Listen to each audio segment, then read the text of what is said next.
Bien, hemos visto dos modulaciones analógicas que son la DBL y la AM. Tenéis aquí en la pantalla las expresiones que hemos visto para ellas.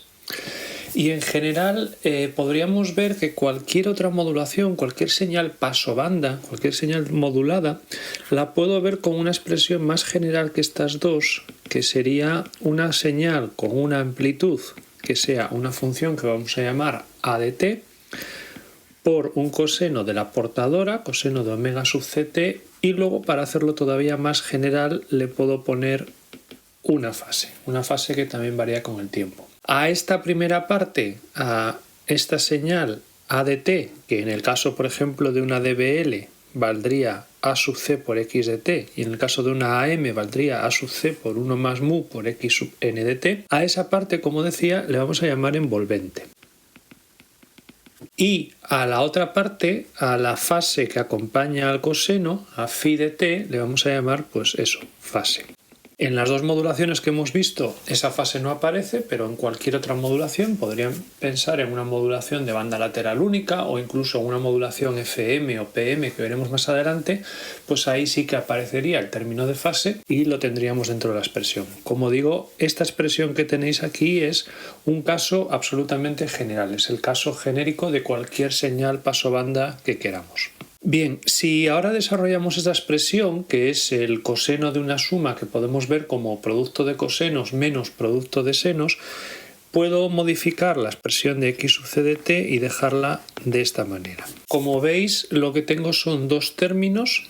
Un primer término que es algo que es la envolvente por el coseno de la fase por la portadora, por el coseno de la portadora, y un segundo término que es la envolvente por el seno de la fase por el seno de la portadora. A la primera componente, a lo que acompaña al coseno de la portadora, a esto, le vamos a llamar componente en fase y la vamos a denotar con x sub i de t. Para indicar la componente en fase de una señal x será x sub i de t.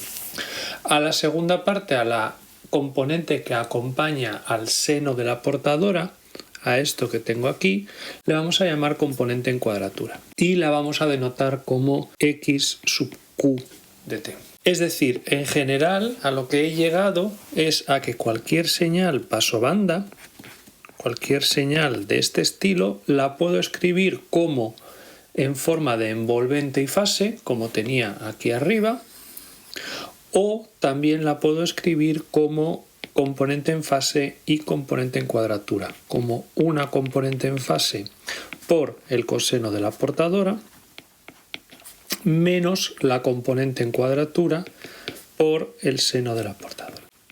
Si echáis alguna cuenta con esto que tengo aquí escrito, es bastante fácil llegar a que la envolvente se puede expresar en función de la componente en fase y la componente en cuadratura como la suma al cuadrado, raíz cuadrada de la suma al cuadrado de las dos componentes, y la fase phi de t se puede ver como el arco tangente de xq entre x, y.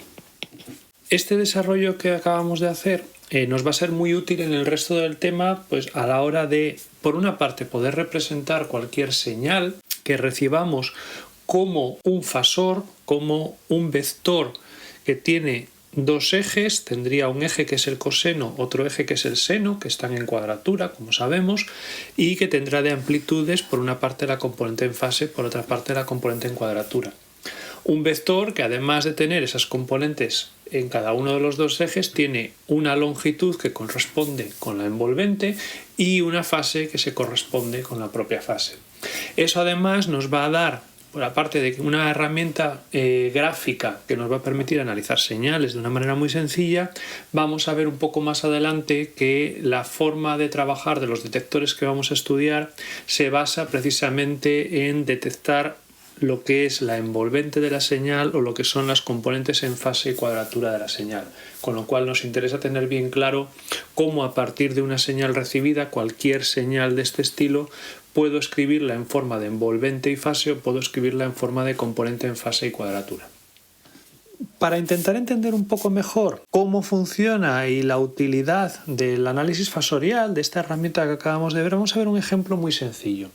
vamos a ver, a considerar que mi mensaje, que mi señal original, mi señal moduladora, es un coseno, es simplemente un tono puro de frecuencia omega sub m. Y voy a suponer que la voy a modular en AM, ¿vale? Voy a suponer que voy a usar una modulación AM. Es decir, voy a suponer que mi señal modulada, la señal pasobanda, pues será la expresión de una señal AM que no es más que A sub C por 1 más mu por xn de t por el coseno de omega sub ct.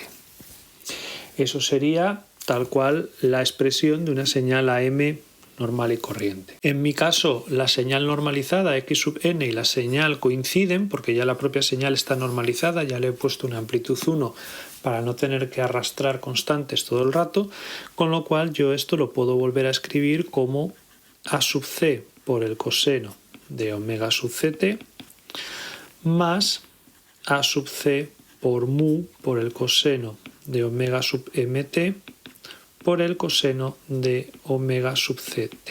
Esa sería la expresión de mi señal AM. Como veis, aquí lo que tengo es un primer término que es tal cual la portadora, A sub c por la portadora, y un segundo término en el que está de alguna manera la información. Puedo operar un poquito con eso haciendo que el coseno por el coseno dividirlo como coseno de la suma y coseno de la diferencia y dejar esa expresión como coseno de omega sub ct más A sub c por mu partido por 2 por el coseno de la diferencia, omega sub c menos omega sub m por t, más A sub c por mu partido por 2 por el coseno de la suma. Esa sería la expresión que yo tendría para mi señal pasobanda, para mi señal AM, cuando la moduladora, cuando el mensaje es simplemente un tono puro de frecuencia omega sub m. Es importante que no perdamos nunca de vista eso, que nunca nos olvidemos de cuál es el mensaje, de cuál es la señal original. Mi señal original es esta. Bien, ahora lo que puedo hacer es justamente coger esta señal en esa forma que está ahí escrita e intentar hacer la representación fasorial. ¿Cómo sería su representación fasorial? Si os fijáis, como siempre, cuando hago una representación fasorial de una señal, lo que tengo que tomar es una referencia. ¿Cuál será mi referencia? Mi referencia va a ser siempre, en general, la portadora, el término común que aparece en todas partes, ¿vale? Omega sub c, omega sub c, omega sub c. Entonces, lo que voy a hacer es, el coseno de omega sub c va a ser uno de los ejes y el otro de los ejes, el eje vertical, será la cuadratura, sería el seno, en todo caso. ¿Vale? Entonces voy a pintar mis dos ejes aquí y lo que voy a ir pintando es esta señal de alguna manera paso a paso. En primer lugar tengo un término que está multiplicado por el propio coseno y que tiene amplitud A sub c. Es decir, tengo un primer término que va a ser una línea horizontal, tal que así, de amplitud o de longitud A sub c, y que va sobre el eje horizontal, porque va justo sobre mi referencia, sobre el coseno de omega sub ct. Después tengo otro término, que es este segundo término, que tiene de frecuencia es coseno de omega sub c menos omega sub m, es decir, está desfasado omega sub mt hacia abajo, en negativo, y tiene de amplitud A sub c por mu partido por 2. Es decir, tendría un vector, lo voy a pintar justo a continuación del anterior, lo voy a pintar aquí.